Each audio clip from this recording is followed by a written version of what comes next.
Hi, my name's Derek and I'm a Senior Developer Advocate at AWS. Today I'm going to take you on a journey of how you can accelerate your application development lifecycle.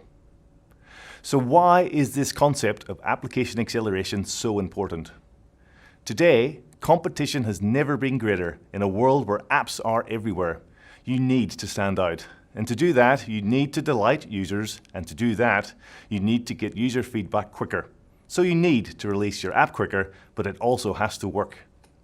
We usually do this by minimizing development waste, by automating our build and deployment pipelines, and by spending less time creating non-value add code like app scaffolding and more time in that next killer feature.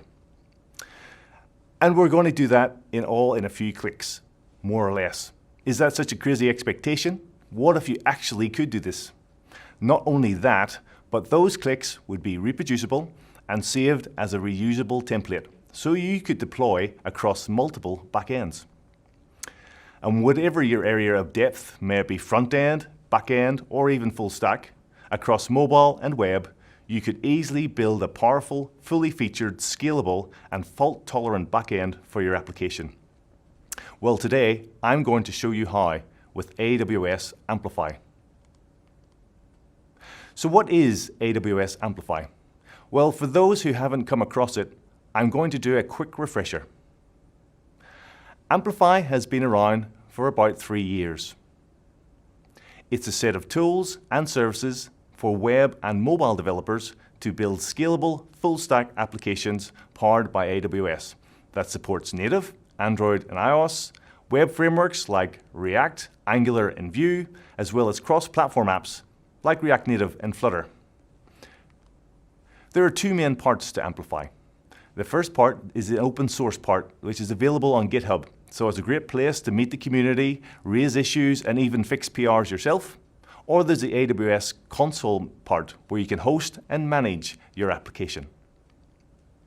Diving into the framework part a bit more, we have the CLI, where you can scaffold out your backend by generating CloudFormation scripts and deploying these into an AWS account. And also we have client libraries, which provide features and APIs to talk to that backend from a choice of front-end tech, as well as a set of reusable UI components, therefore maximizing the code you don't have to write. Then we dive into the other main part, the Amplify Console. You could do things like connect up your source repository to create a static site generated with tools like Hugo. This will introspect your code and boom, you will get a build and deploy pipeline behind a public URL right away.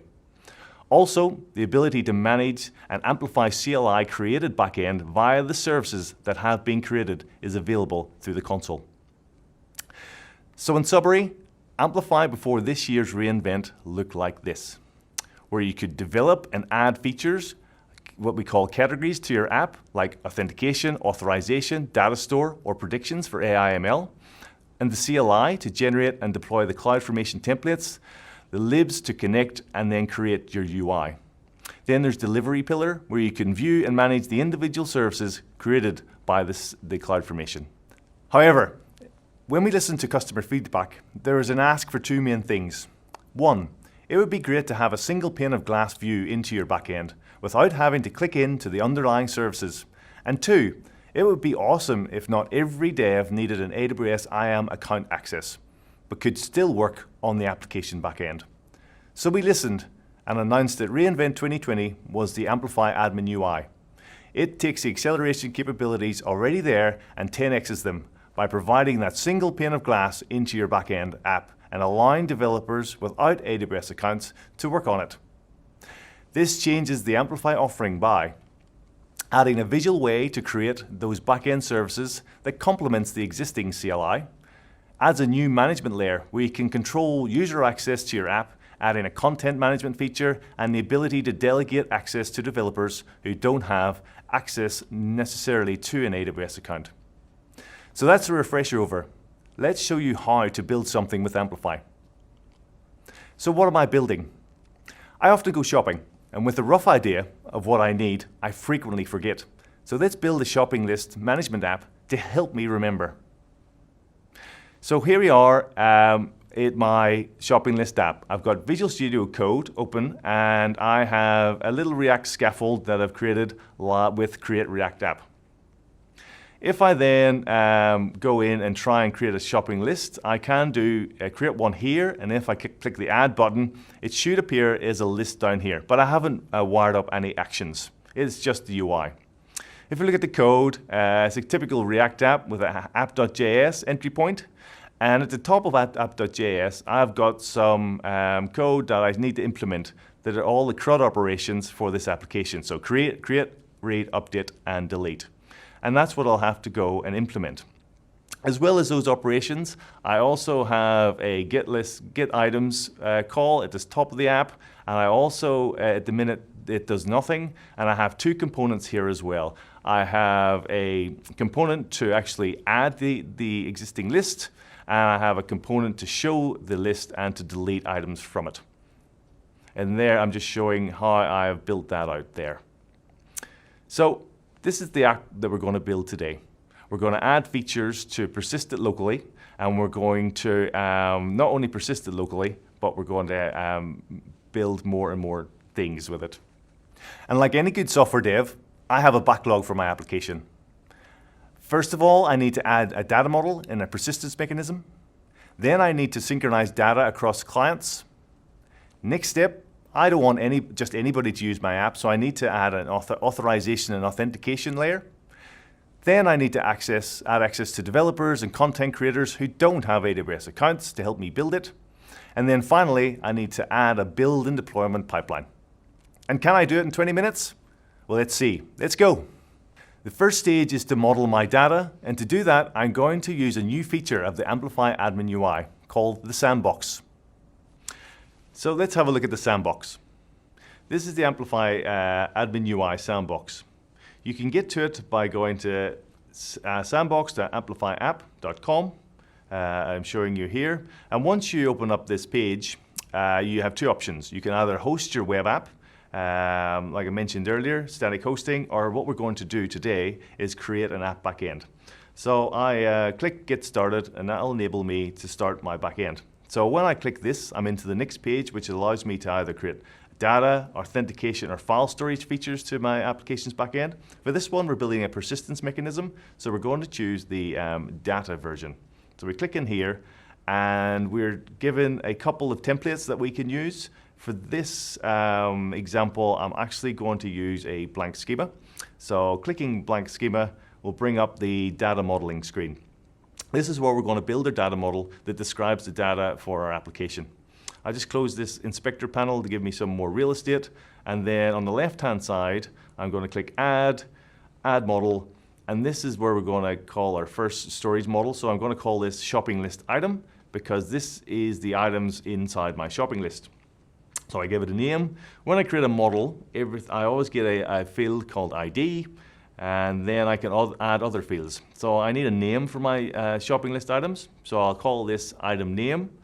And beside the name, I can also give it a type. So as well as strings and ints, I can also pick scalar types. But for this one, string is what I'm going to go with.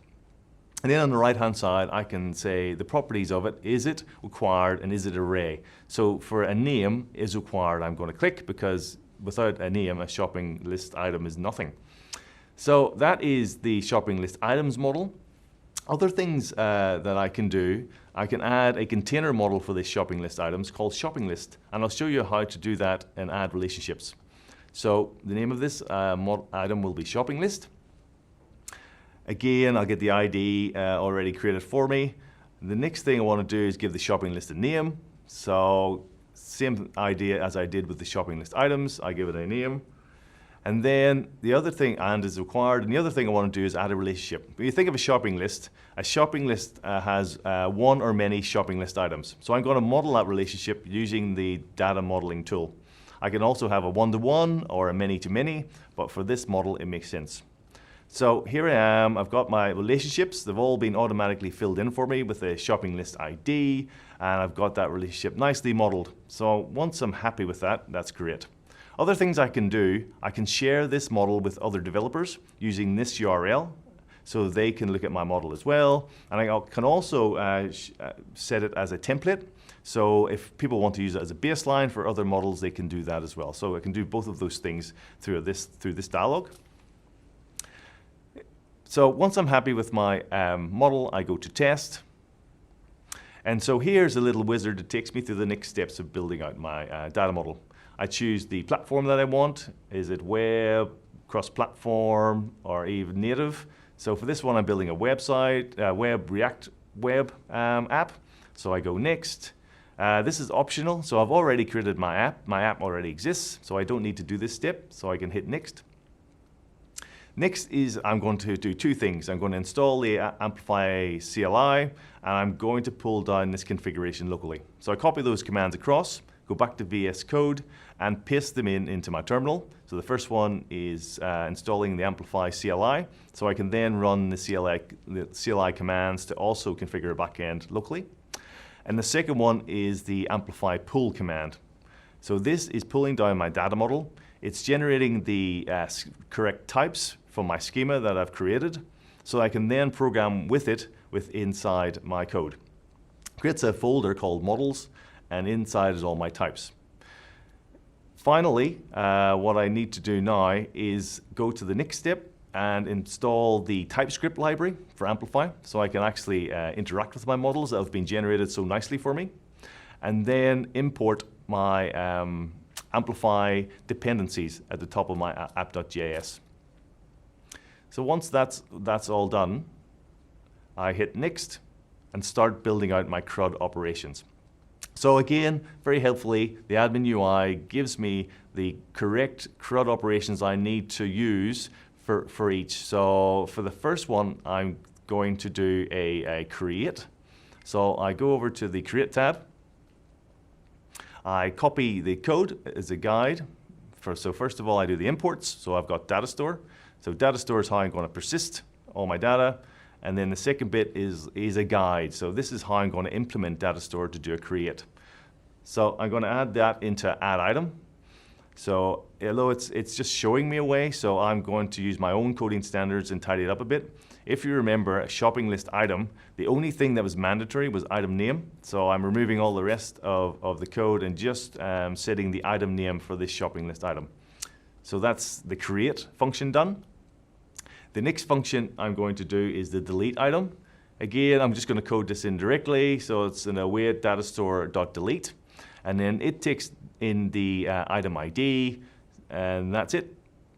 And then finally, I'm going to do the get. So this will get all shopping list items that are currently persisted, and it's a data store.query is how we get stuff via data store, and then we pass in a type. We can be more verbose and get specific items, but for this one, I'm just going to get all of them.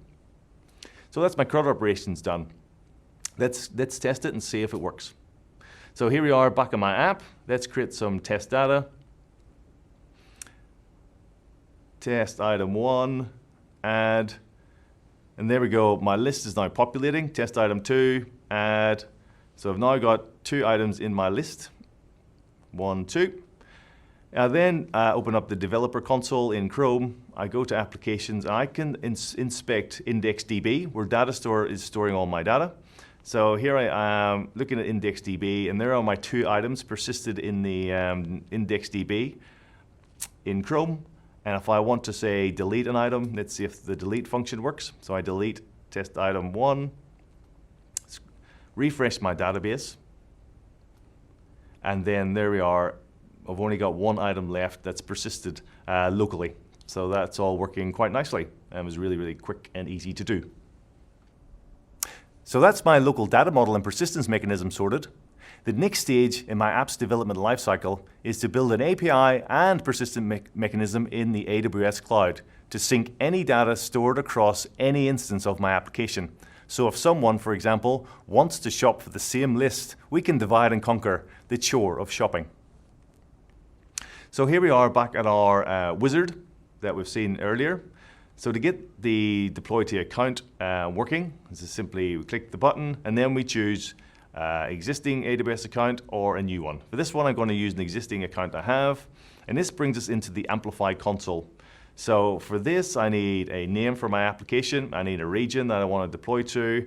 And you'll notice that AppSync and DynamoDB will both be deployed for me. So this is how Data Store will then synchronize data between connected clients using AppSync and DynamoDB. Once that's deployed, we'll then be able to open up the Amplify Admin UI that's now connected to an AWS account. So the difference between this and a sandbox is you get more features. If you look on the left-hand side, we can do things like data, authorization, authentication, add functions, a lot of stuff that we couldn't do with the sandbox. Our original sandbox that we created has now been locked down, and you can only get access to my data model via this account. So as that deploys and finishes, deploying AppSync and Dynamo, next step I need to do is pull it all down locally, so I can develop with this configuration. So it's handily displayed for me. I copy it, go back to Visual Studio Code, paste it in, and hit enter. So this will again pull down all the configuration that I need to develop locally and build out my application now that it is hosted on an AWS account. I choose how to configure my IDE, I choose what language I have, I choose the defaults for my source directory, my build directory, all of that I can happily choose the defaults. And then the final question is asked me, do I want to modify the backend with the CLI? Well, yes, I do, because that allows me to develop not only here locally, but also using the admin UI. So it gives me flexibility and a lot of different options to build out my backend. So now that's all done and I've deployed to an account.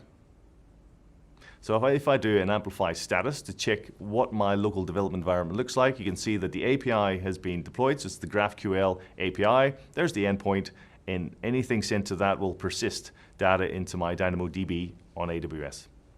Now we have our backend deployed into an account. Let's test our data sync to see if we can share data between different connected clients. So here we are back in the admin UI.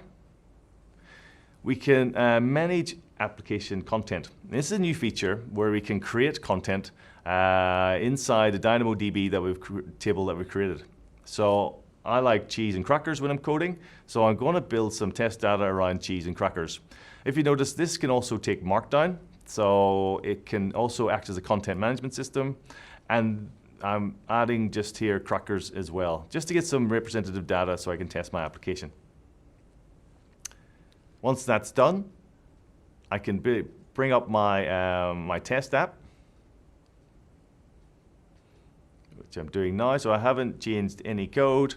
You'll see that all the operations are there. The only thing I've added is that data store got query in the fetch data. So when the application opens, it gets all the data available. So if I refresh, you'll see that it gets all the data available, which is cheese and crackers. Now, if I want to add additional items into that list, say I get thirsty and I want some milk, I add in milk to the list.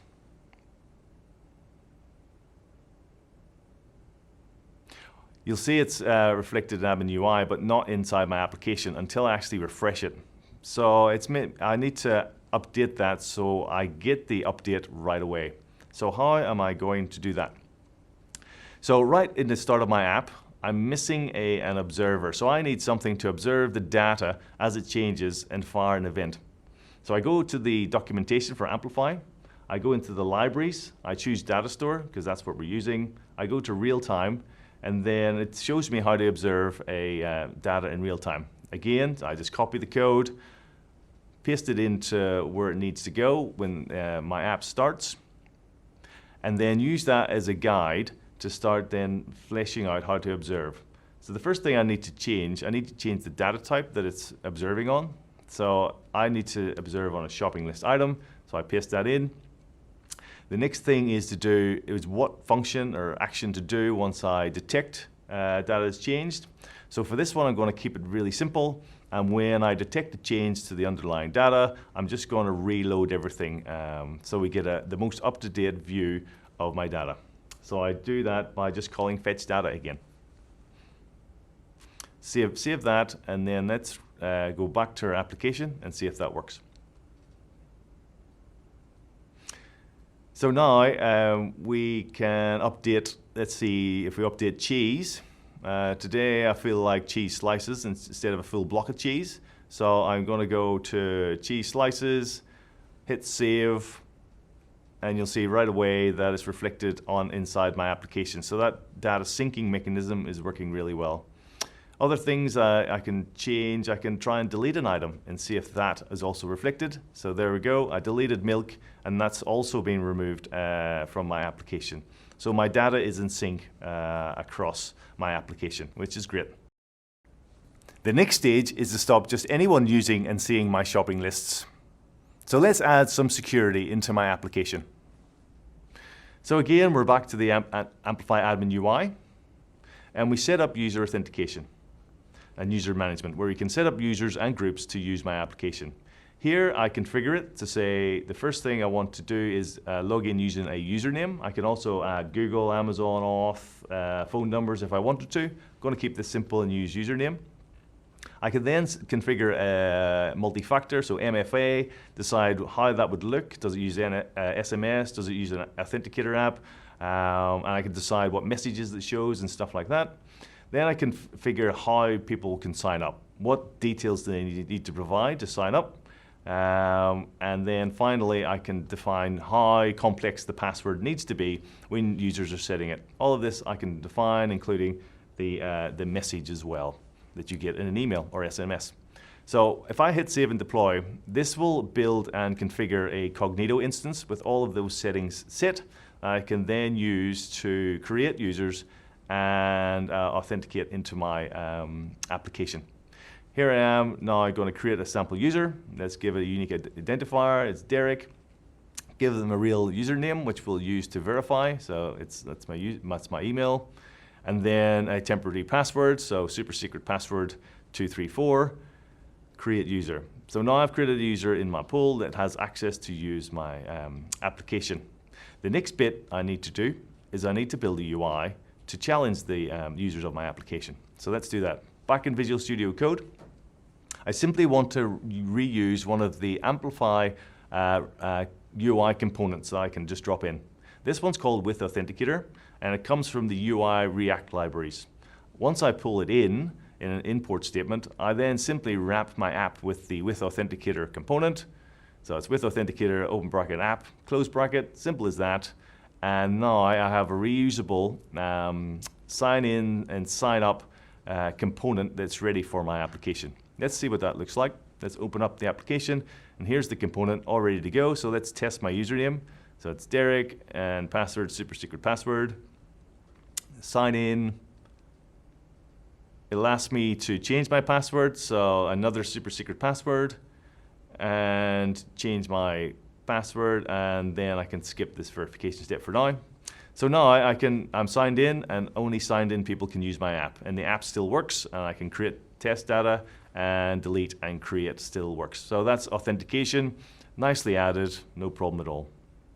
And now finally, let's wire up a build and deployment pipeline for my shopping list app and give access to a team of devs to finish off the rest of the features. So here we are in the AWS Console, and we have an additional feature here called the Admin UI Management on the left-hand side. We click in that, we can do things like customize our domain, and what I'm going to do is add access control for my users. So I have two types of access control, full access or manage only. I've already created a user, and this with a valid email address, and give them manage only access. And here back in the Admin UI, you'll see that I have a subset of the features that I can use with the manage only access. I can create content, and I can validate, add and remove users and groups. So again, this is a very high level access. So if you don't need development access, then this is a good one to choose. But if you do need development access, then I can change this user. So I'm going to change this user to have full access. Changed, saved. Once it's persisted, I just need to relog back into the Admin UI, and this is what I'm doing now. Once I've relogged in, you'll see again that the fully featured backend services that I can add to my app are all there, and I can do so without access to the AWS account. I can also change the environments. So from stage A, I can create a new environment based on the templates that have been created, and I can also change my data model. So fully featured access into the admin UI to change that backend. Finally, I'm going to build my deployment pipeline. So I'm hooking into my GitHub repo where my code sits, choosing the right branch. Once I choose the branch, I go next, and it will introspect the code, work out that this is a React app, give me the right build file that I need to use. I just go next, I go save and deploy, and this will pick up the code from my repo and deploy it behind hosted and behind a URL. So there is my provision, my builds, my deploy, all done, and a verify step. So that's my CI/CD pipeline, all done and dusted. And that's it. Let's double check our backlog to make sure we've got everything. So we've added a data model and persistence mechanism. We've synchronized data across clients. We've added in authorization and access to allow developers and content creators without AWS accounts to help build our application up. And then finally, we've added a build and deployment pipeline. And we've done it in round about 20 minutes, give or take. Let's have a release party. So what have we learned in the last 25 minutes? First of all, not everybody needs an AWS account to develop with the Amplify Admin UI. You can easily also create and switch between environments. You can build a CI/CD pipeline in a couple of clicks. And most importantly, you have a single pane of glass over your backend services that allows you to iterate very, very quickly. And then finally, the documentation is on point. All of this from Amplify that helps you remove waste in your application dev cycle and helps accelerate application delivery. But don't take my word for it. Go build something more exciting than my shopping list app. And here are some links to help. Amplify has a vibrant developer community. I really recommend connecting into it via Discord. The link is here. Also, keep learning beyond the summit with resources from AWS training and certification for DevOps. You can also explore labs, white papers, and other technical resources by downloading the AWS ramp-up guides. Thanks for listening. My name is Derek Bingham. If you have any questions on today's talk, do feel free to reach out to me on the socials. And please don't forget to fill out the feedback and help improve future talks and topics. See you next time.